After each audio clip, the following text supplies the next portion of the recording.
taking it from the top, man. AHumbleSoul. We checking back in, live from Indianapolis right now.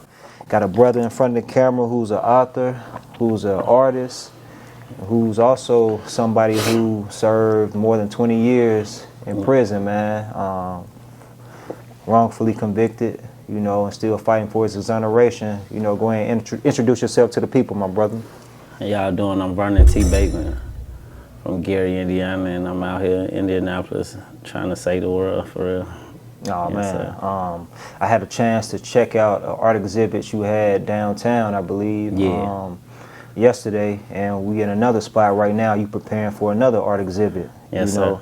Sir. But before we get into all of that, man, like how you got into, you know, that creative side, you just take us back to Gary. You know, when I think of that, I think of like the Jackson 5. I'm more like familiar with it from a musical perspective, even with the rap, Freddie Gibbs, so on and so forth. But you personally, you know, take us back to the genesis, man. How was it for you coming up in Gary, bro?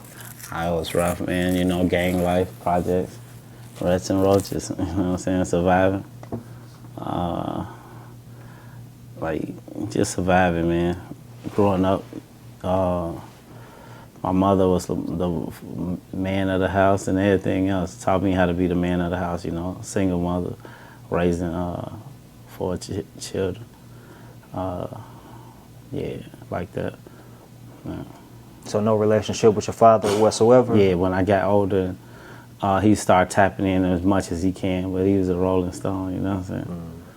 Yeah. So what section of Gary we talking about that you came up in, or did you bounce around the city? Well, I grew up first in Glen Park, and we moved to the Miller Projects when I was in kindergarten, so that's what kind of raised me. Yeah. That's what breathed me, the projects. This was like the littlest projects in Gary, Indiana. The only projects with no cable. So you had to be creative, you know what I'm saying? Yeah, you had to be creative, and you had to, you know what I mean, just learn. And it was drugs and, you know, a whole lot of different things, gangs and affiliations and different things. But my mother was like putting me in a position to be around. That's what a man looked like, you know what I'm saying, in that nature. You know. Man, so as a youngster, I know you said you had to be creative, but you, like, what was your personality and your interests like at that age? Were you a bad kid? Were you a, you know, more of a person that was into the books? You know, were you into sports? Like, what was it like for you? Yeah, I was into sports, no books. I ain't, like, I was running from books. I ain't know how to read and write till I came to prison, you know what I'm saying? So that was like one of the things, and the first thing I learned how to read was literature. It was gang literature, and it was like, you know, and I understand the different concepts from gangster disciple to growth and development to the new concept. So I'm like, okay, gangster disciple, that's what I'm thinking, you know, about the color and things like that. I want to wear blue, not red, and all this, like at the immature stages. And I understood the growth and development. No man, a woman, a boy, a girl should be ashamed to say they growing and developing. And that's why I wanted, whatever I do, I'm trying to do it in the light, not in the dark, you know. No, that's 100. So before we even get into that, so you say you kind of more of in sports. Yeah, basketball, yeah. Basketball in particular. So were you like pretty cold, pretty talented, Yeah, like you had good, potential in it? Yeah, I was good. So man. Take us back. So from elementary, or you like around what age range we talking about? Yeah, elementary. I was on the basketball teams in school and stuff like that. And what positions we talking about? Point guard, yeah. Oh, you was leading it. Okay. Yeah. And what you averaging, man? Well, you say elementary, so you were a youngster at that time. I was a shorty, man. It wasn't nothing to, like, you know what I'm saying? Nothing major, but I love the game. I love sports. I love the energy of the game and the competitive of it. You know, teaching my little cousin, and he went on and taught the game and played and got almost made professional till he hurt his knee and stuff. You know. So education was never an interest, though. You say you had to teach yourself how to read and write incarcerated. Well, so I can't put it all on me, because the members, gang members, you know what I'm saying, I just thought it was red and blue and that was it, you know what I'm saying, and I'm GD type of thing. This is more than that, you know what I'm saying. You gotta really know its laws and policies, you know what I'm saying, to this thing, and it ain't in the structure to the degree that it's a difference from stealing and taking, you know what I'm saying. Men don't steal, You know what I'm saying? If you take something from a person, at least you gave them the opportunity, you know, and respect, you know, being respectful to others, make sure they respect you, and playing around and silly unnecessary confrontations and all that type of thing, you know. Yeah, just being respectful and being a reflection to you, what the whole thing really mean within yourself, you know. Around what age did you start experimenting with the gang life? And is Gary an area that's a hotbed for a variety of different gangs, or is it more so just GDs and VLs? No, it's a variety of gangs. Even when I like first even went to the county jail, they asked you what gang, you know what I'm saying? They know to put you in the block with your affiliation. your neighborhood or your what's going on. Because if they put you in another block, it could be like a death sentence, you know what I'm saying? Yeah.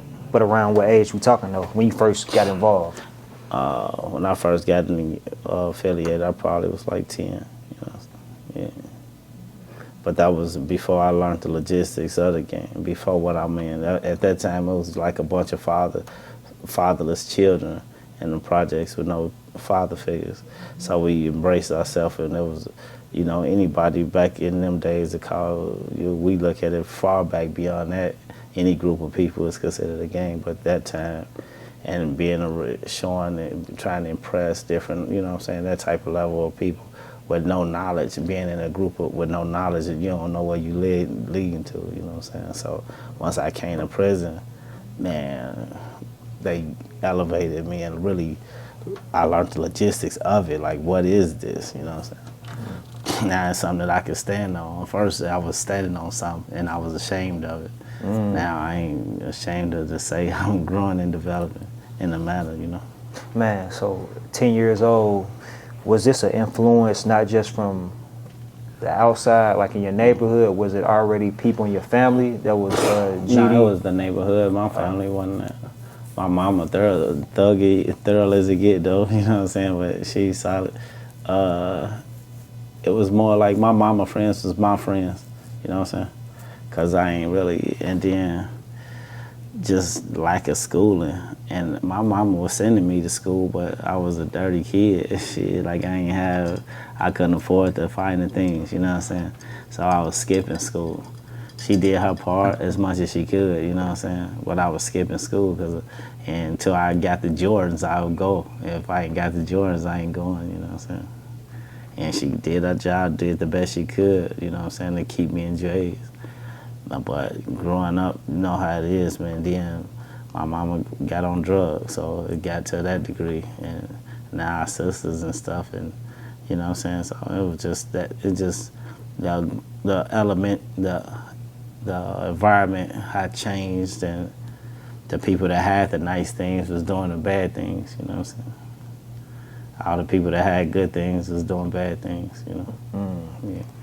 So what age did you end up dropping out and just fully jumping into that world where, you know, it's a criminal lifestyle for you? I'd say it wasn't like you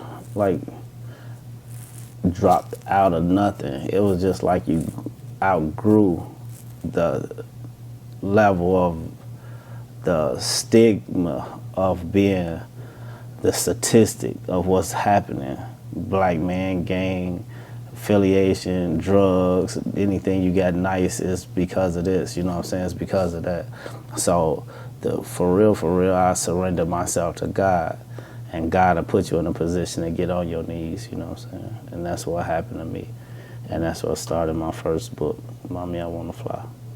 Oh, no, what I was referring to is like around what age did you say, man, I'm done focusing on school.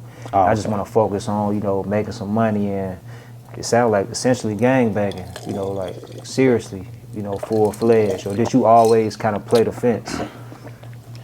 School wasn't even the option. School wasn't an option. I learned how to read and write in prison. So school wasn't ever an option for me. Because I didn't think you got to even have education to have anything, you know what I'm saying? So I went to but I had to learn that the hard way. On lack of knowledge, you know, what you don't know will hurt you. And even when I came to prison, I wasn't writing letters. back to people. I was drawing the things that I wanted from commissary and stuff like that to my family. So people were helping me like that. Even the first time I went to prison, first time I went to jail, my mama probably don't remember this, but I remember she put a $65 book of food stamps on my books, you know what I'm saying? She gave it to the guard. The guard gave me like $45 for it or something like that. And it was on my books. And I'm like, man, I was so happy. Like, look, Mom, well, she like, yeah, but I'm going to tell you, I did that, but I need my money back. You know what I'm saying?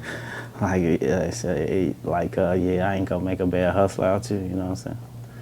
So that was, and honestly, like, I don't know, at that level, like I was making me be a man to find a way to survive in there, do what you got to do, you know what I'm saying? So did you make it, you said education wasn't really an option, and so so where did you make it to grade-wise, like?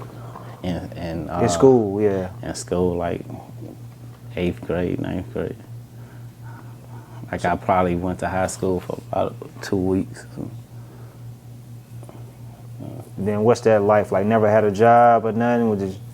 Just always in the trenches with it? Yeah. So how is your mom reacting to you not want to, finish school? Like, what's that relationship like with you and her around the time? That level wasn't at an option. By that time, I was in prison. I was in prison since I was 18.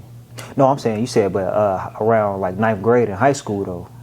So yeah, I got locked up before. I got locked up too, again. You got locked up at 9th grade?